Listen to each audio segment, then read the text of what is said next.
First of all, thank you so much for subscribing and thank you so much for supporting. Moreover, thank you for watching all the follow-up questions of other cue cards 2. ये हमारा next topic है, line wise चल रहे हैं और सभी topics cue cards सभी बन रहे हैं, जल्दी जल्दी आएंगे. जस्ट स्टे ट्यून्ड, बट हाँ कीप सपोर्टिंग. जितना ज़्यादा सपोर्ट करोगे मैं उतनी जल्दी अपलोड करूँगा. ठीक है जी. तो first question is what kind of professions are related to giving information to others. किस तरह के प्रोफेशंस हैं जिसमें क्या है हम बाकियों को इन्फॉर्मेशन प्रोवाइड करते हैं. ठीक है जी. तो वैसे कई होते हैं, जैसे टीचिंग हो गया या फिर पब्लिक स्पीकिंग हो गया जो मैंने मेंशन करा यहाँ पे.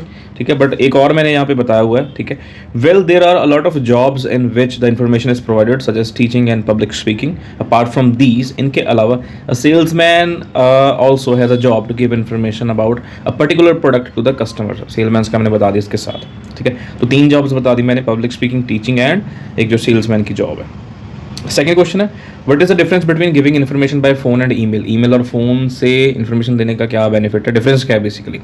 तो फ़ोन से देते तो ऑटोमेटिकली इंसान को सुनना पड़ता फ़ोन, है ना, कॉल उठानी पड़ती है और समझा सकते हैं. बट अगर मैसेजेस पे दे तो भाई वो अगले के ऊपर है कब जाके रिप्लाई करे. गिविंग जेरन सेंटेंस है, giving information through phones is better than the mail as we can explain each and everything on a call. Apart from this, a person has to answer a call instantly. Instantly का word promptly use कर सकते हो. ठीक है, मतलब उसको as soon as possible वो phone उठा भी लेता है और रिप्लाई भी कर देता है. ठीक है, but through mail we can share the messages as text but it is on the recipient when to read it और रिप्लाई इट. वो रिसिप्टेंट के ऊपर होता है कि उसने कब उसको रिप्लाई करना है या रीड करना है. ठीक है जी. थर्ड क्वेश्चन है how can people check whether a piece of information is correct और नॉट. तो भाई कैसे पता चलता है कि एक जो इन्फॉर्मेशन है वो करेक्ट है कि नहीं है. To be honest it is impossible to find appropriate information on the internet unless वाला स्ट्रक्चर लगाया यहाँ पे. ठीक है जी, पॉसिबल नहीं है इंटरनेट के ऊपर appropriate correct information find out करना अनलेस जब तक कि क्या है the article is published by renowned website. जब तक कि आर्टिकल को कोई पॉपुलर कोई वेबसाइट पब्लिश नहीं करती है ना तब तक. ठीक है जी, दोबारा एक बार फिर से समझ लो.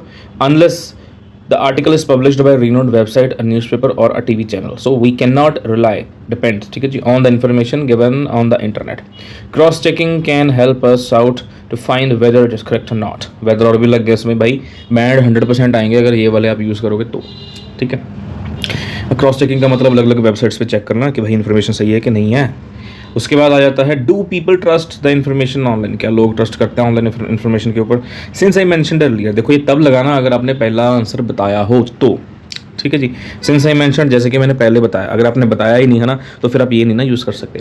Having trust on online information is not a good idea as it is not accurate all the time. So the best way to gain information is from an authentic website और रिटन आर्टिकल और documentary. ठीक है जी, अगर इन चीज़ों से आप information लेते तो वही सबसे बेस्ट है. ठीक है, ये 4 क्वेश्चन हो गए. अगले क्यू कार्ड के भी बाकी आते रहेंगे. Please subscribe, please share and thank you so much for watching.